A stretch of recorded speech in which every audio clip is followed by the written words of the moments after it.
जब रसिकों की संगति मिल जाए तो समझ लेना चाहिए हमारा अंतिम जन्म है।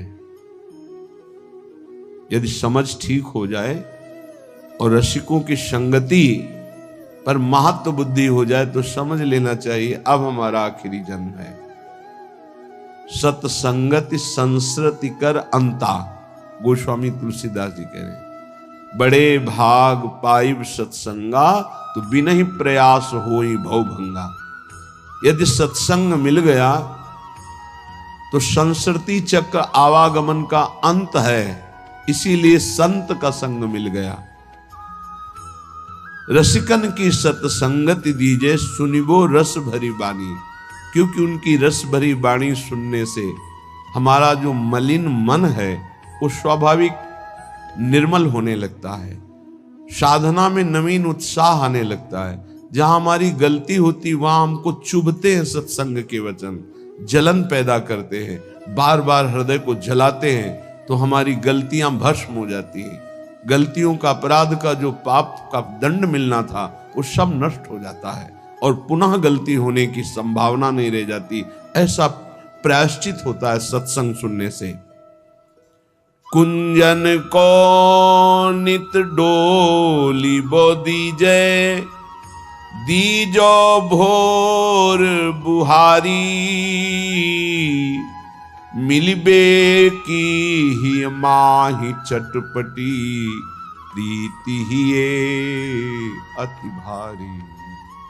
प्रियाजू, ऐसी कृपा कर दो कि हमारा देहाभिमान गलित हो जाए। रोज मैं सोहनी लेकर के सार्वजनिक स्थलों पर सोहनी लगाऊं, सार्वजनिक, जहां हमारा सेवा का भाव देह भाव को गलित करता है। परिक्रमा मार्ग है जहां बहुत से लोग एकत्रित होते हैं, जहां बहुत से लोग आ जा रहे हैं, वहां की सफाई, ये बहुत बड़ी सेवा धाम की है सोहनी सेवा। पर वो देहाभिमान ऐसे लाभ को नहीं लेने देता। एक आदमी करोड़ों रुपए का दान करे और एक आदमी जहां से सब लोग निकलते हैं, बैठते हैं, उठते हैं, ऐसी जगह सोहनी लगा दे, उसकी समानता नहीं कर सकता सोहनी लगाने वाले की समानता, क्योंकि उसके अंदर कहीं ना कहीं रहेगा कि मैं 1 करोड़ दान किया। लेकिन जो सोहनी लगा रहा है उसको रोना आएगा, दैन्यता आएगी, रज उड़ेगी, उसके शरीर में लगेगी, सारे पाप नष्ट होंगे। ये रज ब्रह्मेश्वर आदि शुद्ध रूह पदारविंद की है, प्रियाजू की रज है, चरण रज। ये आपके हृदय को प्रेम प्रकाशित करने में बिल्कुल निर्मल कर देगी, योग्य बना देगी। अगर धाम आए हो तो कहीं भी 4 हाथ सोहनी जरूर लगा दो, तुम्हारा सौभाग्य होगा। यहां गंदगी मत फैलाओ, ये प्रियाजू का महल है।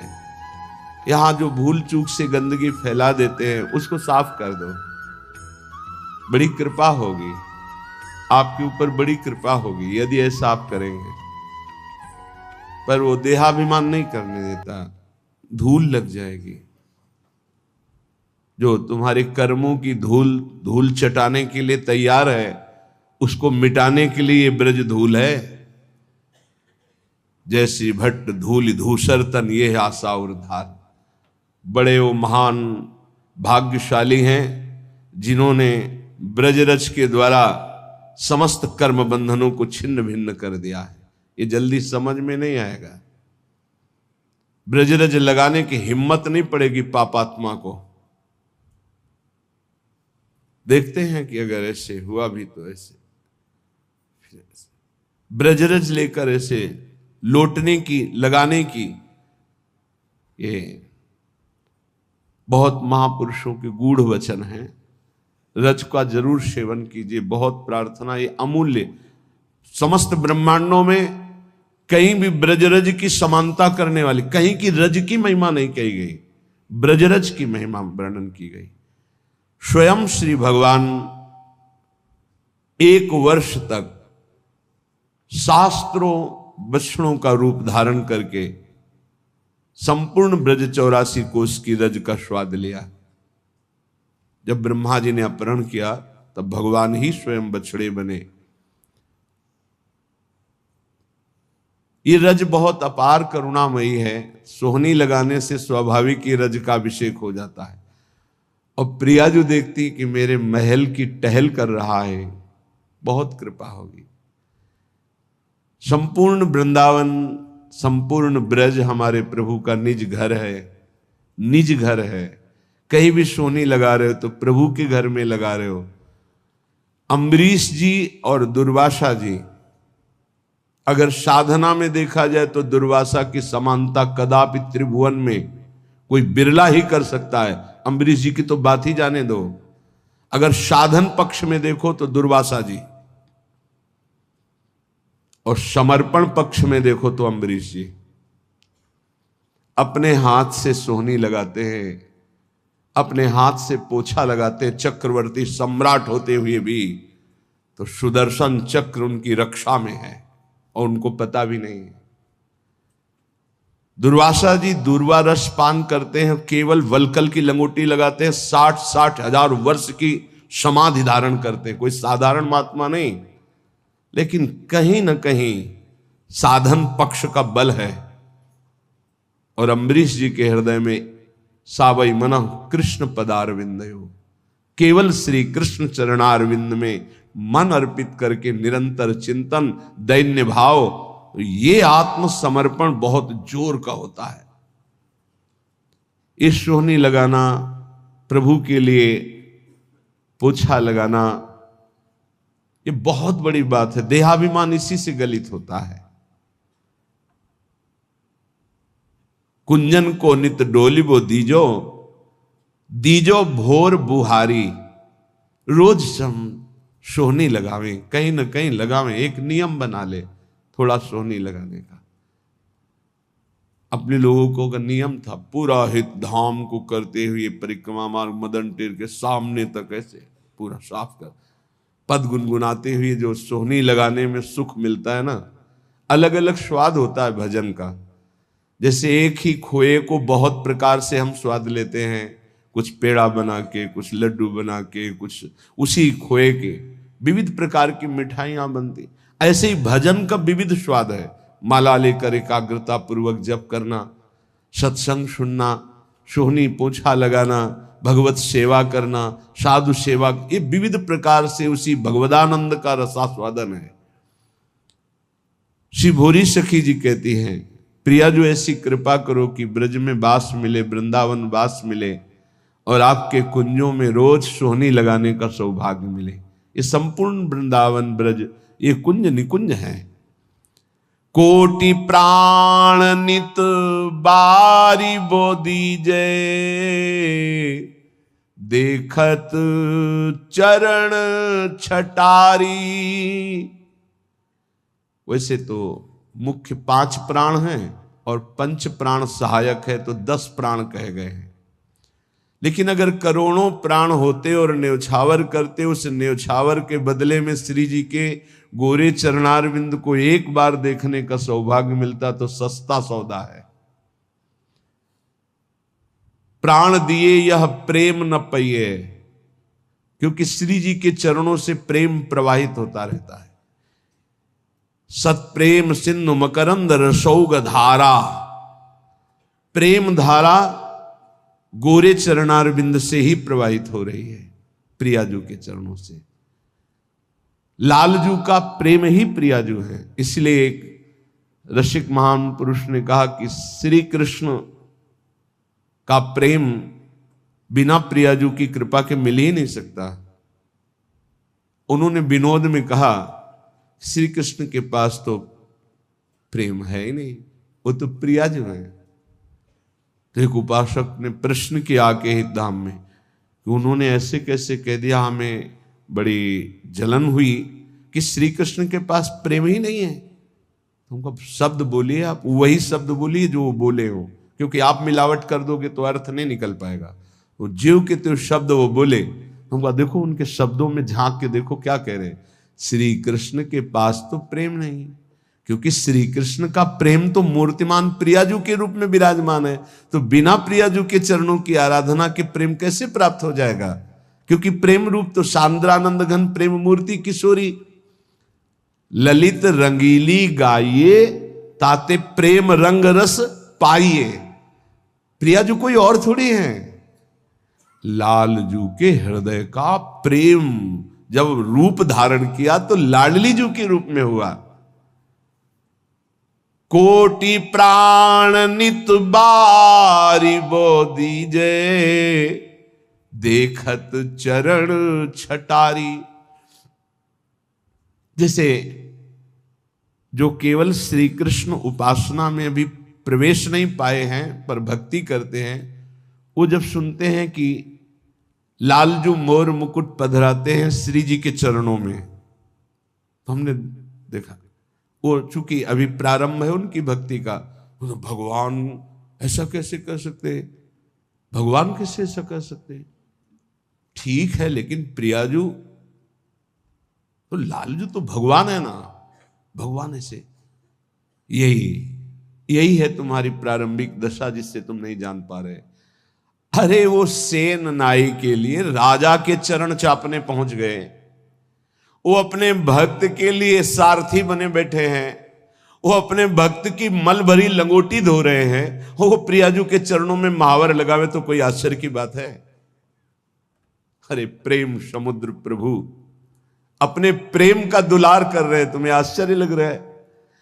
किंचन मात्र किसी भक्त में प्रेम आ जाता है तो मेरे प्रभु हाथ जोड़े उसकी सेवकाई के लिए खड़े रहते। भक्ताधीन मन पूज्यो भक्ता नाम भयंकर। कैसे कैसे समझोगे। थोड़ी सी प्रीति आ जाए तो जहां मेरा भक्त चरण रखो वहां रखूं मैं हाथ, पीछे पीछे मैं फिरूं, कभी न छाड़ू साथ, फिर वो प्रियाजू के चरणों में माथा रख दे। कौन आश्चर्य की बात है। नंददास प्रभु छवि बिलोकत प्रीति के प्रतिपाल, चापत चरण मोहन लाल। कोटि प्राण नित बारी बो दीजे, देखत चरण छटारी। इतनी आस पुजावहु प्यारी, भोरी बलि बलिहारी। दीजे मोहि ऐसो बास ब्रज माही, जुगल नाम को भजन निरंतर, और कदम बन छाही। दीजो मोहि ऐसो बास ब्रज माही। हे प्यारी जू, ऐसी मेरी आशा है और आप अत्यंत कृपालुता दयालुता की समुद्र हो। मेरी आस पूरी करो, मैं आपके गोरे चरणारविंद को देख पाऊं, आपकी परिचर्या में रहूं, युगल नाम जप करूं और वृंदावन की वीथियों में आपका सुमिरन करते हुए, नेत्रों से आंसू बहाते हुए, रज अभिषिक्त होकर अपना जीवन व्यतीत करूं। श्रीपाद प्रबोधानंद जी महाराज कह रहे हैं, भाई बहुत भोग लिया है, बहुत जन्म भोग लिए हैं, एक बार मेरी प्रार्थना मान लो तो आज तक तुम्हें जो शांति और विश्राम नहीं मिला वो मिल जाएगा। भ्रातर भोगा सुभुक्ता का इहि न भवता नापि संसार मध्य। ए भाई, तुम्हें पता नहीं कि तुमने क्या क्या भोगा है, बहुत कुछ भोग लिया है, सब भोग लिए हैं। कागभूषुंडी जी को भगवत प्रसाद से शास्त्रों जन्म की स्मृति है। शास्त्रों जन्म क्या, शास्त्रों युगों की स्मृति है। कई बार उनके सामने कलयुग आ चुका, कितनी बार चतुर्युगी व्यतीत हो गई। वो कह रहे हैं गरुण जी महाराज से कि सत्य कहता हूं हे पक्षीराज हरिवाहन, आपके सामने सत्य कहता हूं, कोई ऐसा कर्म नहीं जो मैंने किया ना हो, कोई ऐसा भोग नहीं जो मैंने भोगा ना हो, लेकिन आज मुझे जो भगवान की स्मृति में सुख मिल रहा है वो किसी में सुख नहीं मिला। सब कुछ करके देख, वो अनेक जन्मों की स्मृति से सब देख रहे हैं, सकल कर्म करि थके गोसाई, सुखी न भयो आज की। आज जो मैं भगवान श्री राम की पावन चर्चा करता हूं, उनका नाम जप करता हूं, उनके ध्यान में मगन रहता हूं, इससे बड़ा सुख मुझे किसी भी साधन में, किसी भी भोग में, किसी भी कर्म में नहीं मिला है। श्रीपाद कह रहे हैं, भ्रातर भोगा सुभक्ता, खूब भोग भोग लिए, तुम्हें याद नहीं है। जैसे कई बार हमने स्मृति दिलाई कि 9 महीने मां के गर्भ में इसी जन्म में रहे, कुछ याद है? 1% भी याद है तुम्हें? ज्यादा समय नहीं हुआ, कोई 50 वर्ष, कोई 40 वर्ष, कोई 30 वर्ष, 25 वर्ष, ऐसे सब बैठे हो। आप विचार करके देखो कि ज्यादा लंबा समय नहीं गया, इसी जन्म की बात है। क्या आपको याद है कि मां के गर्भ में तुमने क्या दुख भोगा? 100 में 1% याद है? नहीं याद है, फिर पीछे जन्म की क्या जानोगे? ना भवता ना पे संसार मध्य, इस जगत में ना तुम कभी सुखी हुए हो, ना सुखी हो पाओगे यदि भजन नहीं करोगे। देखो, जब बच्चापन तो सिखाया जाता है खूब बढ़िया पढ़ो लिखो, धन कमाओ, ऐसे योग्य बनो, बढ़िया है। कभी अध्यात्म नहीं सिखाया, कभी नाम जप नहीं सिखाया, कभी ये बैठ के नहीं सिखाया कि बड़ों का आदर कैसे किया जाता है, कभी ये नहीं सिखाया कि मनुष्य जीवन का लक्ष्य क्या है।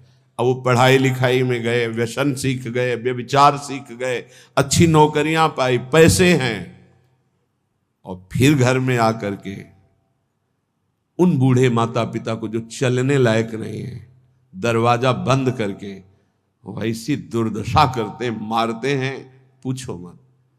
जब ये दृश्य देखने को मिलते हैं ना, तब लगता है भगवान कृपा करो इन माता पिता को जो अपने बच्चों को शिक्षा नहीं दे रहे हैं कि धर्म किसे कहते हैं। तुम समझते हो ये धन कमाने लायक बन जाएंगे तो तुम्हें सुखी करेंगे, ऐसे जैसे जानवर को मारते हैं ना क्रूर कर्मा लोग, ऐसे बूढ़ी माता को मारते हैं, पिता को मारते हैं, पूछो मत।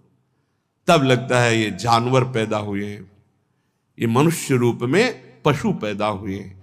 पशु क्या, राक्षस है। मानहि मातु पिता नहीं देवा, साधुन ते करवावें सेवा, जिनके ये आचरण भवानी, भगवान शंकर कहते निश्चर सम जानो प्राणी। निश्चर कहते राक्षस को, वो राक्षस है। तुम अपने संतानों को राक्षस मत बनाओ। ये जो केवल तुम मात पिता बाल कहीं बुलावे, उदर भरे सोई जतन सिखावे, तुम राक्षस बनाने की चेष्टा कर रहे हो। बहुत सज्जन बेटा एक आया था अभी 2-4 दिन के अंतर्गत एकांतिक में, उसने कहा मेरी माँ कहती कि तुम्हारा मोबाइल तोड़ देंगे यदि तुमने सत्संग सुना। मेरा बाप कहता है कि तुमको हमारी कसम है यदि वृंदावन गए। यही बच्चे जब सतमार्ग से विमुख हो जाएंगे और शराब पीकर घर आएंगे, तब तुम्हारी पूजा करेंगे, तब तुम्हें अपनी कसम ध्यान आएगी कि अगर ये वृंदावन जाता, साधु समागम करता, तो आज लातों से न मारता, आज ये मेरी दुर्दशा न कर। चीख रहा है, क्या है? भ्रातर भोगा सुभुक्ता, भुगतोगे। ये जो कर रहे हो कर्म भुगतोगे। तुम्हारे बेटा बेटी देख रहे हैं कि बुढ़े के साथ कैसा तुम कर रहे हो, वही इंतजाम तुम्हारे लिए रहेगा, वही इंतजाम, उससे बढ़ के ब्याज सहित। चिंता मत करो। इसलिए हम सबसे प्रार्थना करते हैं, ये कर्म भूमि है, जो बीज बोओगे वही फल काटोगे। आज देखने में लग रहा है कि माता पिता के साथ बड़ा अन्याय हो रहा है, लेकिन सत्य पूछो तो ये उनके कर्म का फल उनको देखने को मिल रहा है। न कभी राम बोले, न कृष्ण बोले, न हरि बोले, पूरा जीवन केवल इसी में लगाया, तो देख परिणाम। जिनके लिए जीवन लगाया वही तेरा जीवन लेने के लिए तत्पर हो रहा है, वो वही तेरा नाश कर रहा है। जिसको तूने सजाया वही तुझे दंड दे रहा है। क्यों? भगवान का विरोधी भाव रखने वाला कभी सुखी नहीं हो सकता। हनुमान जी महाराज रावण को कहते, हाथ जोड़कर विनती करता हूं, राम जी की विमुखता का त्याग कर दे, नहीं शंकर साहस विष्णु अज तो ही सकहि न राख राम कर द्रोही। मैं सभा में कह रहा हूं, ये हजारों ये भगवत स्वरूप महापुरुष भी तेरी रक्षा नहीं कर पाएंगे, तेरा विनाश हो जाएगा यदि तू भगवान से विमुख रहेगा। हे भ्रातर भोगा सुभुक्ता की न इव भवता नापि संसार मध्य, संसार के बीच में तूने क्या क्या नहीं किया, बहुत से पाप किए, बहुत से भोग भोगे, अब बुद्धि ठिकाने लगा लो, सावधान हो जाओ। अभी सब मिटा सकते हो, सब गलतियां मिटा सकते हो, अभी बहुत अच्छे बन सकते हो, अभी भगवत प्राप्ति कर सकते हो। पूरा जीवन गलती करता रहा जामिल, अंतिम में नारायण निकल गया तो भगवत प्राप्त हो गया। अपना पता नहीं कब अंतिम, अब सुधार लो। अगर हमारी आवाज आपके कान में पहुंच रही है, चाहे ऐसे समक्ष बैठे हुए या यूट्यूब में, आपके माता पिता कैसे भी हो, हमारी प्रार्थना है यदि वो वयोवृद्ध हैं, चलने फिरने में असमर्थ हैं, तो पहले समझ लो उनकी बुद्धि भ्रष्ट हो गई है। तुम्हें मानना पड़ेगा। ये भ्रष्ट का मतलब होता है स्थिति से गिर जाना। अब वो ठीक नहीं बोलेंगे, वो आपको गाली देंगे। आप घी चुपड़ी रोटी सब्जी दाल सब देंगे, फिर भी वो आपको गाली देंगे। आपके रिश्ते नातेदारों से आपकी निंदा करेंगे, पर आप उनकी इस बिगड़ी हुई बुद्धि का रोष पूर्वक अनुगमन करते हुए उनको पीटना, उनको मारना, ये आचरण मत करें, क्योंकि उनकी कर्मानुसार बुद्धि बिगड़ चुकी है। अब अपने कर्म आप मत बिगाड़िए, वो आपके भगवान हैं, सच्ची मानिए उनमें भगवान बैठे हुए हैं। ऐसे असमर्थ माता पिता को भगवान की तरह दुलार करोगे तो तुम सदैव श्री संपन्न रहोगे, लक्ष्मी तुम्हारे घर से नहीं जाएगी। और जिन घरों में माता पिता को त्रास दिया जाता है, जिन घरों में आए हुई पानी ग्रहण करके पत्नी के साथ अनर्थ नाना प्रकार की दोष वृत्तियां, वो घर कभी श्री संपन्न नहीं हो सकता, सुख संपन्न नहीं हो सकता। आप सत्संग सुनने आए हो, इसी का सुधार करना चाहिए। माता पिता आपके साथ क्या व्यवहार कर रहे हैं बिल्कुल मत देखो, ये मान लो कि ये पागल है, उनकी बातें मत सुनो। तुमका अपना कर्तव्य दे, तुम्हारा क्या कर्तव्य, हमको केवल अपना कर्तव्य देखना। हमें बहुत कष्ट होता है जब ये बात देखते हैं कि बूढ़े असमर्थ माता पिता के साथ ऐसा व्यवहार, तब लगता है ये कलेजा है इसका हृदय है कि भगवान ने पत्थर की रचना की इसके हृदय में। अरे और कौन, जिसने 9 महीने गर्भ में रखा, जिसने अपने रक्त का दूध बनाकर तुम्हें पिलाया, जिसने तुम्हारे मल मूत्र साफ किया, आज तुम हाथी जैसे जवान हो तो लात मारते हो, डंडा मारते हो, उनको गाली देते हो। चिंता मत करो, तुम्हारे लिए ब्याज सहित व्यवस्था है, ब्याज सहित दंड मिलेगा।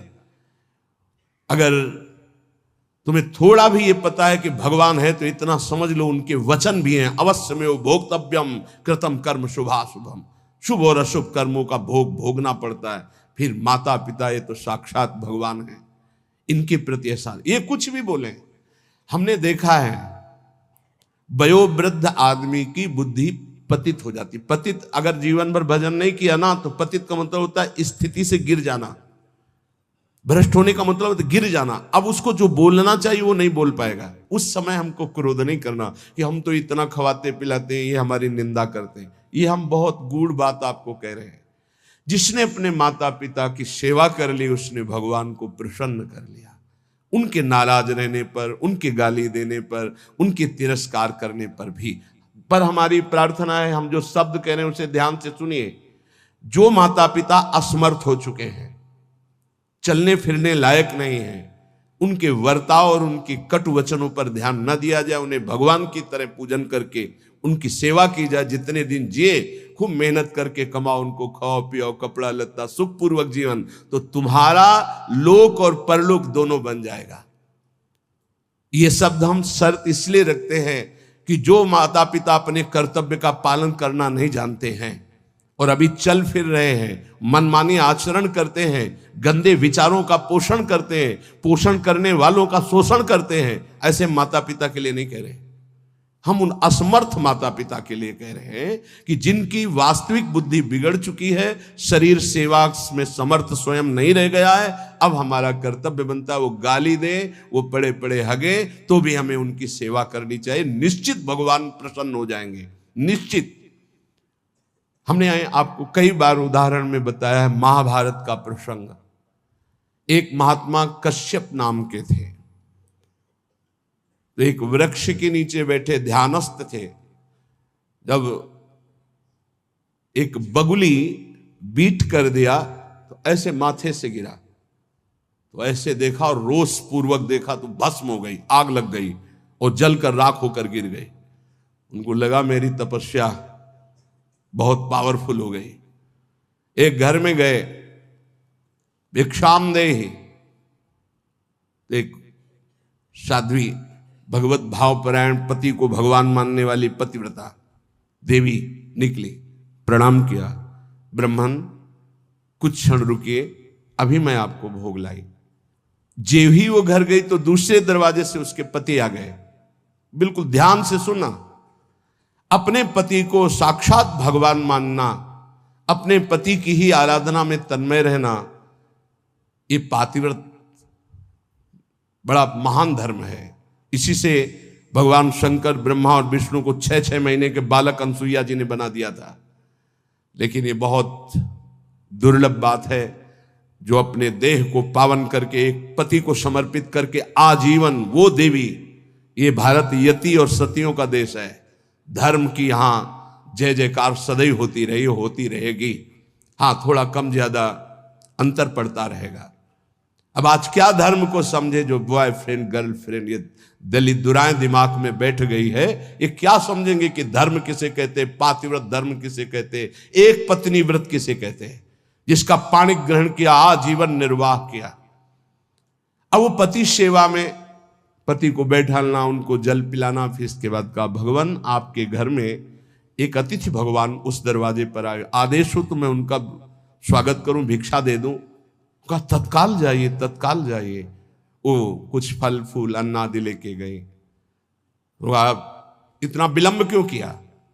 वो तो उस रोष में थे कि हमारा तप बढ़ चुका है, मैंने बगुली के देखा था वो भस्म हो गई। तो उनका भगवान शांत शांत, विलंब का कारण, मैं एक पतिव्रता हूं, मेरे प्रभु मेरे पतिदेव आए, मैं उनको आसन दिया, जल पिलाया, फिर उनकी अनुमति से आपको देने आई हूं। उनका तुमने हमको ऐसा वैसा महात्मा समझ लिया क्या? तो उसने कहा महाराज तुम्हारे उस वृक्ष की बगुली नहीं हूं कि तुम्हारे देखने से भस्म हो जाऊंगी। मैं एक पतिव्रता हूं जो बैठे बैठे तीनों लोकों का दर्शन कर रही हूं अपने पातिव्रत धर्म के व्रत से। बहुत बड़ा बल होता है पातिव्रत धर्म में, ये कोई खिलवाड़ नहीं है। गृहस्थी कोई साधारण धर्म नहीं, आप लोग जिसे बिल्कुल अवहेलना कर रहे हैं कि